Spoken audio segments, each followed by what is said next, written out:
আসসালামু আলাইকুম রহমতুল্লাহ। আমরা আজকের ক্লাসে আলোচনা করব রাজশাহী বোর্ড 2025। এর পূর্বের ক্লাসে আমরা ঢাকা বোর্ড 2025টা আলোচনা করেছিলাম। যারা ওই ক্লাসটা দেখো না, ওই ক্লাসটা দেখার পরে এই ক্লাসটা করতে আসবেন।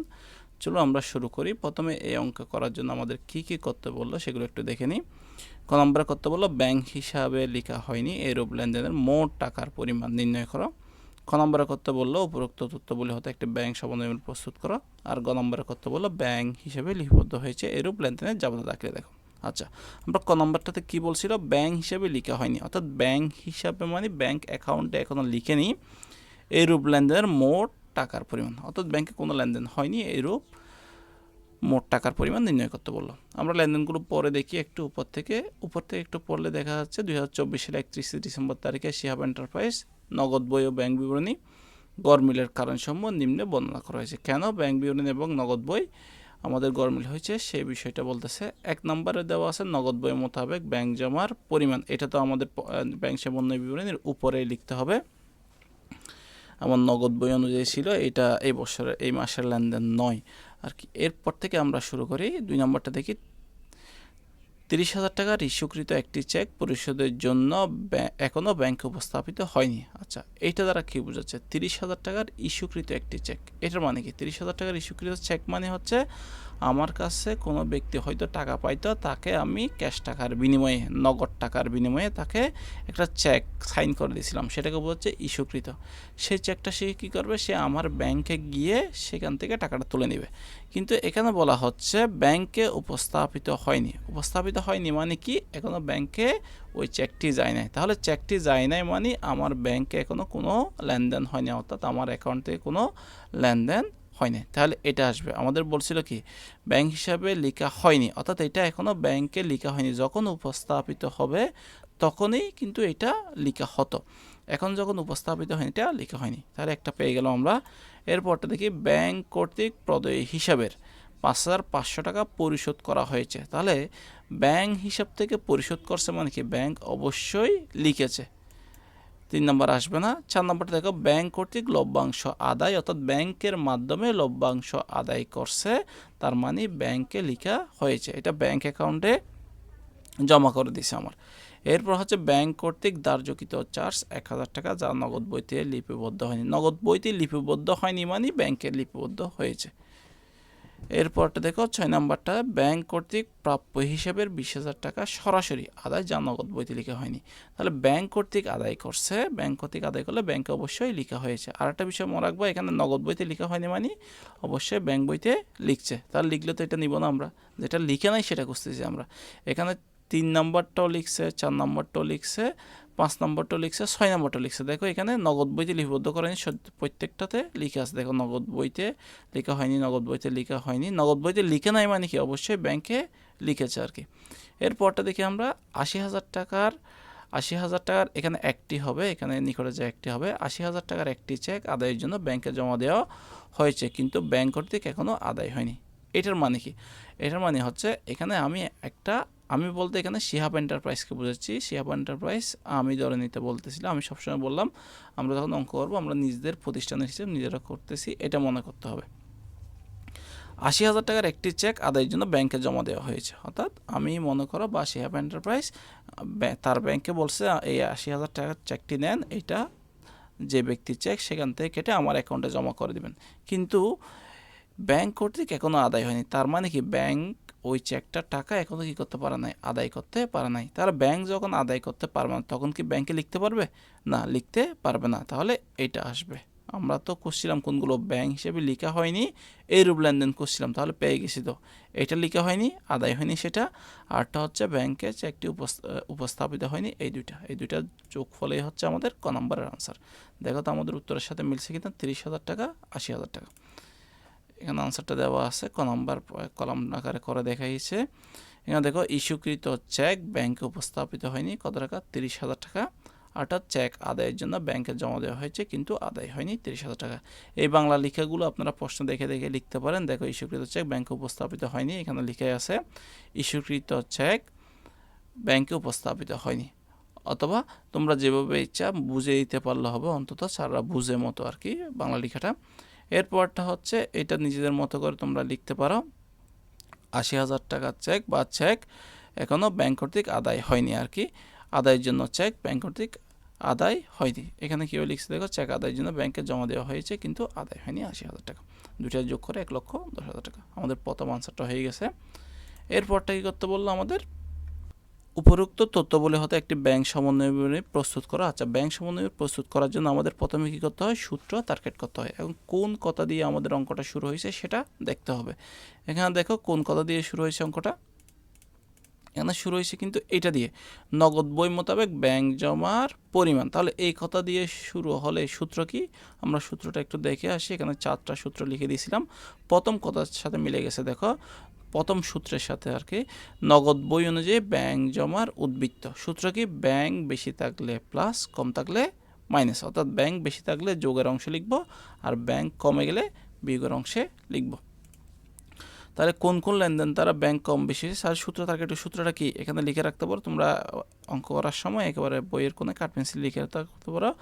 ব্যাংক বেশি হলে প্লাস হবে, কম থাকলে মাইনাস হবে বা মাইনাসের অংশে যাবে। এখন কোন কোন লেনদেন দ্বারা কম বেশি হয় সেটা আমরা একটু দেখি।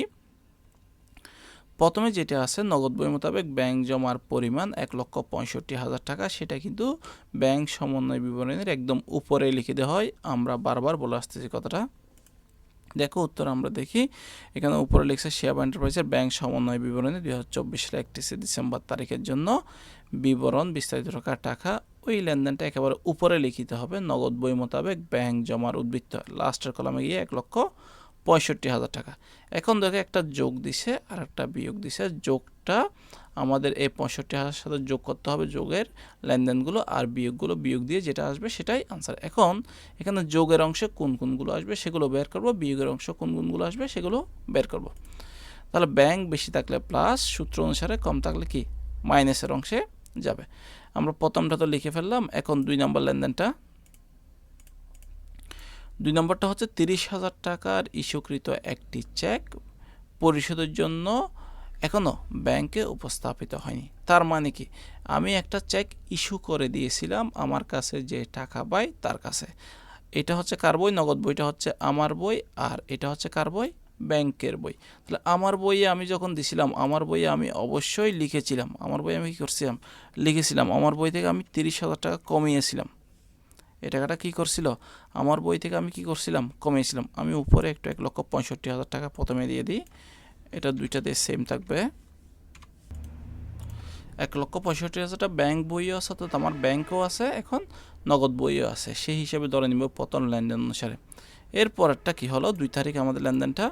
এখানে আমি 30,000 টাকার একটা চেক ইস্যু করে দিয়েছিলাম। এক ব্যক্তি আমার কাছে টাকা পায়, তাকে বললাম ভাই আমার কাছে ক্যাশ টাকা নাই, আপনি আমার চেকটা নিয়ে যান। এই চেকটা আপনি কোথা থেকে নিয়ে আসবেন, আমার ব্যাংক থেকে টাকাটা তুলে নিয়ে যান।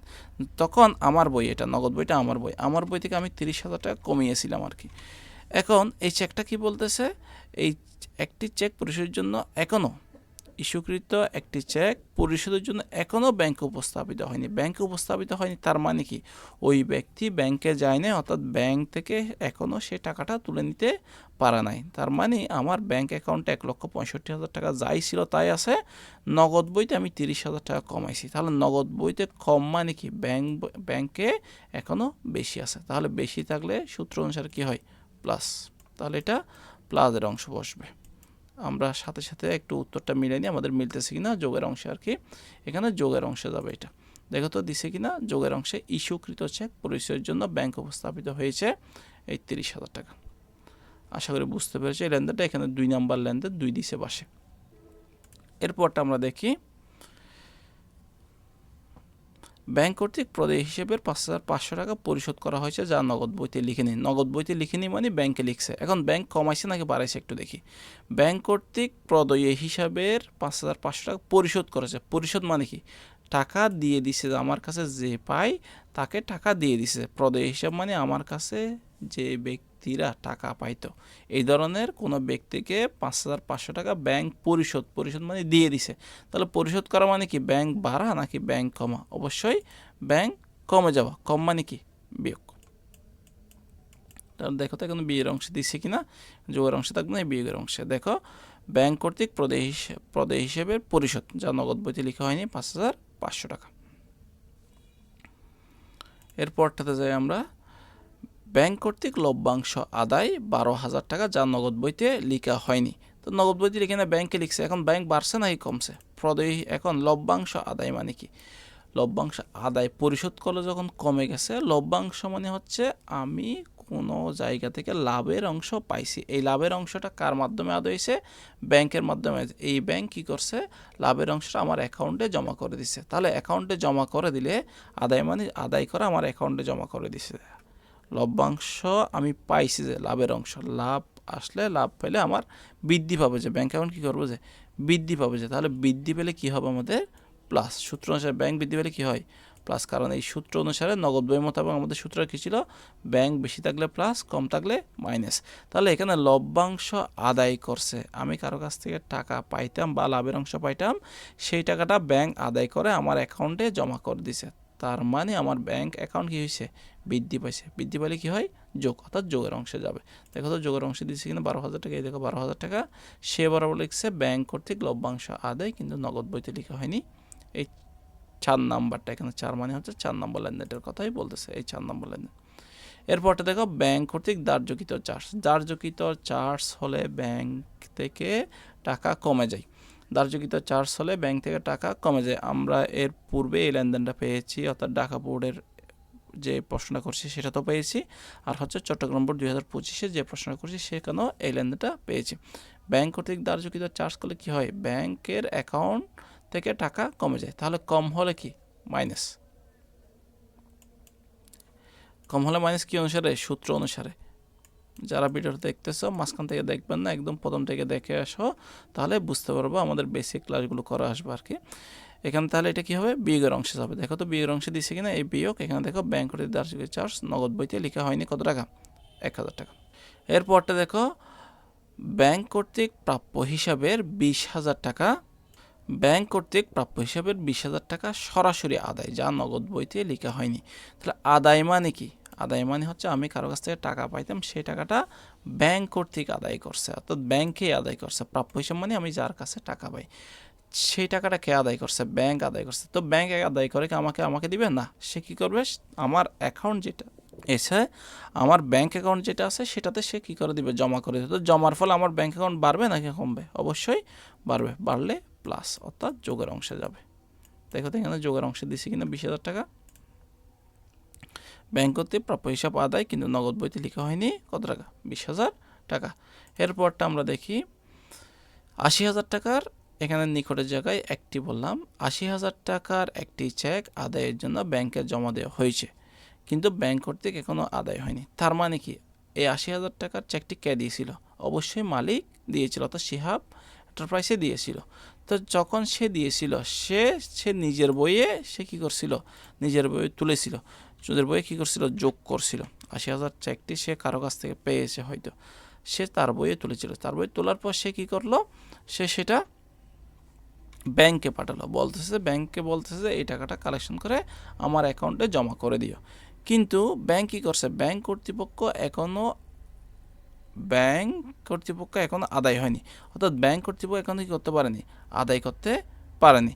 তাহলে এখানে ব্যাংক আদায় করতে না পারলে এটা যোগ হবে নাকি বিয়োগ হবে? বা ব্যাংক কি বাড়াতে পারছে? বাড়াতে পারে নাই তো।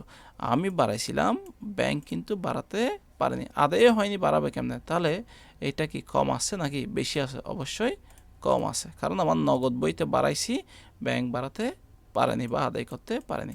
তাহলে ব্যাংক কম আছে, কম থাকলে কি? বিয়োগ। দেখো তো এখানে বিয়ের অংশে দিচ্ছে কিনা, এই দেখো চেক আদায়ের জন্য ব্যাংকে জমা দেওয়া হয়েছে, কিন্তু আদায় হয়নি এই 80,000 টাকা। আমাদের আর কোনো লেনদেন নাই। আমরা এখন যোগ বিয়ের অংশটা একটু দেখব। এটা তো পদ অঙ্কের উপরে ছিল, সেটা আনলাম। এরপরে যোগের অংশে 3টা লেনদেন আসছিল, 30,000, 12,000, 20,000, এই 3টা যোগ করে আসছে 62,000 টাকা। 1,65,000 সাথে 62,000 যোগ করব, 2,27,000 টাকা। এরপরে বিয়োগে 3টা লেনদেন আসছে, এই 3টা লেনদেন যোগ করে আমরা 5,500, 1,000, 80,000 যোগ করে 86,500 আসলো। 2,27,000 টাকা থেকে এই 86,000 টাকা আমরা বিয়োগ করব। বিয়োগ করলে আস্তে আস্তে 1,40,500 টাকা। এই বরাবর লিখতে হবে ব্যাংক বিবরণী মোতাবেক ব্যাংক জমার উদ্বৃত্ত। শুরু হয়েছিল কি দিয়ে? নগদ বই মোতাবেক ব্যাংক জমা উদ্বৃত্ত। আমরা শেষ করব যেটা উত্তর আসবে বা উত্তর আসছে, সে বরাবর লিখতে হবে কি? নগদ বইয়ের জায়গায় লিখতে হবে ব্যাংক বিবরণী মোতাবেক ব্যাংক জমা উদ্বৃত্ত। আশা করি বুঝতে পেরেছি এটা। আমরা এখন 3 নাম্বারটা অর্থাৎ গ নাম্বারটা সমাধান করব। এখানে কি করতে বললো, আমাদের জাবেদা দাখিলা করতে বললো, ব্যাংক হিসাবে লিপিবদ্ধ হয়েছে এইরূপ লেনদেনের জাবেদা দাখিলা দেখাও। এখানে ব্যাংক হিসেবে কোনগুলো লিপিবদ্ধ হয়েছে সেগুলো আমরা ইতিমধ্যে পড়েছি। আমাদের এই প্রথম দুইটা আসবে না, সেগুলো বলছে আমাদের ব্যাংক হিসেবে লিখা হয়নি এইরূপ লেনদেন। যেগুলো লিখা হয়নি, কোন দুইটা লিখা হয়নি আমরা জানতাম, কোন নাম্বার থেকে এই দুইটা লিখা হয়নি, বাকিগুলো লিখা হয়েছিল, অর্থাৎ এগুলোরই আমাদের কী করতে হবে, জাবেদা দিতে হবে। এটা কিন্তু এই মাসের লেনদেন নয়, এটা আগে থেকে আমাদের হিসাবের বইয়ের লেনদেন, এটা যেটা আমরা ব্যাংক সমন্বয় বিবরণীতে উপরে লিখি, এটা দিয়ে আমরা সূত্র নির্ধারণ করে ব্যাংক সমন্বয় বিবরণীটা করে থাকি। আচ্ছা, জাবেদা দিয়ে এখন ব্যাংক কর্তৃক প্রদেয় হিসাবের 5,500 টাকা পরিশোধ। ব্যাংক কর্তৃক প্রদেয় হিসাবের 5,500 টাকা কী করছে, পরিশোধ করছে। তাহলে পরিশোধ করলে ব্যাংক বাড়ছে নাকি কমছে? ব্যাংক কর্তৃক অর্থাৎ ব্যাংক থেকে পরিশোধ করছে, তাহলে ব্যাংক কমে গেছে। ব্যাংক কী হিসাব, সম্পত্তি হিসাব। ব্যাংক কমলে ব্যাংক কী করতে হবে, ক্রেডিট করতে হবে। ব্যাংক হিসাব ক্রেডিট একটা পাইলাম আমরা। এখন ডেবিট কাকে করব, প্রদেয় হিসাবকে। প্রদেয় হিসাব কি, দায়, আমার কাছে যে পাইছে তাকে পরিশোধ করতেছে। তাহলে দায় কমলে, জাবেদার সূত্র অনুসারে দায় কমলে দায় কী করতে হয়, ডেবিট করতে হয়। তাহলে ব্যাংক হিসাব যখন আমি ক্রেডিটে করে দিছি, প্রদেয় হিসাবকে অবশ্যই কী করবো, ডেবিট করবো। দেখো তো জাবেদায় দিছে কিনা, প্রদেয় হিসাব ডেবিট আর ব্যাংক হিসাব ক্রেডিট। প্রদেয় হিসাবের পরিশোধ হিসাবভুক্ত হলো। আচ্ছা, আমরা এরপরটা দেখি 4 নম্বরটা, ব্যাংক কর্তৃক লভ্যাংশ আদায়। তাহলে এখানে লভ্যাংশ আদায় করছে ব্যাংক, তার মানে কি ব্যাংক বাড়ছে নাকি কমছে? ব্যাংক লাভের অংশ আদায় করছে, আদায় করে সে আমার ব্যাংক অ্যাকাউন্টে জমা দিছে, তাহলে তার মানে ব্যাংক বৃদ্ধি পাইছে। তাহলে ব্যাংক কমছিল, আমি ক্রেডিট করছি, ব্যাংক এবং এখন বাড়তেছে, তাহলে এখন কী করতে হবে, আমাকে ডেবিট করতে হবে, ব্যাংক হিসাব ডেবিট। এখন লভ্যাংশ কি, আমাদের লভ্যাংশ হচ্ছে আয়, সাথে সাথে আয়ও বৃদ্ধি পাচ্ছে, আয় বৃদ্ধি পেলে আয় কী করতে হয়, ক্রেডিট করতে হয়। তাহলে ব্যাংক হিসাব ডেবিট, লভ্যাংশ হিসাব ক্রেডিট। দিছে কিনা দেখো তো, এখানে ব্যাংক হিসাব ডেবিট, লভ্যাংশ হিসাব ক্রেডিট, প্রাপ্ত লভ্যাংশ দিতে পারো 12,000 টাকা, 12,000 টাকা। এরপরটা দেখি ব্যাংক কর্তৃক ধার্যকৃত চার্জ। ধার্যকৃত চার্জ কি বললাম, ধার্যকৃত চার্জ হচ্ছে খরচ, অর্থাৎ ব্যাংক চার্জ। ব্যাংক চার্জ খরচ ব্যাংক থেকে কাটে, তাহলে ব্যাংক চার্জ হিসাব ডেবিট, এই টাকাটা কাটছে ব্যাংক থেকে, তার মানে ব্যাংকের অ্যাকাউন্টে টাকা কমে গেছে, তাহলে ব্যাংক কমছে, ব্যাংক হিসাব ক্রেডিট। তাহলে ব্যাংক চার্জ হিসাব ডেবিট, ব্যাংক হিসাব ক্রেডিট। এই জায়গাটা আমরা অনেকবার করেছি, সে অন্য আর বিস্তারিত বললাম না। ব্যাংক চার্জ হিসাব ডেবিট, ব্যাংক হিসাব ক্রেডিট, 1,000 টাকা, 1,000 টাকা।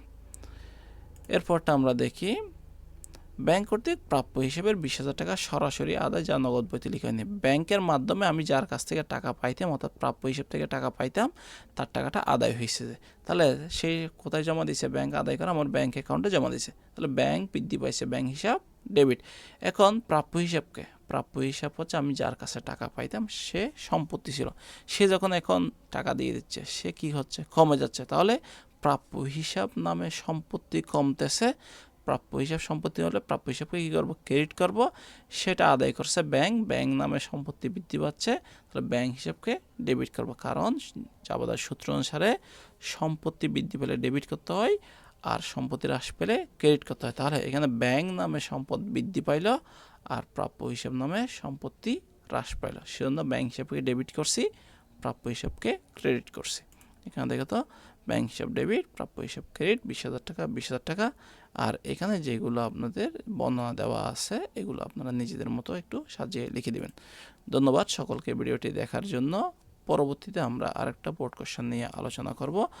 আর যদি কোনো কেউ এখানে আমাদের ক্লাসটা না বুঝে থাকেন বা কোনো সমস্যা হয়, তাহলে কমেন্ট করে জানান, ইনশাআল্লাহ পরবর্তীতে আমরা আলোচনা করব। কোনো বোর্ড কোশ্চেন আলোচনা করতে হলে আমাদের জানান, আমরা পরবর্তী ক্লাসে সেটা নিয়ে আলোচনা করব। ধন্যবাদ সবাইকে ভিডিওটি দেখার জন্য। আসসালামু আলাইকুম রাহমাতুল্লাহ।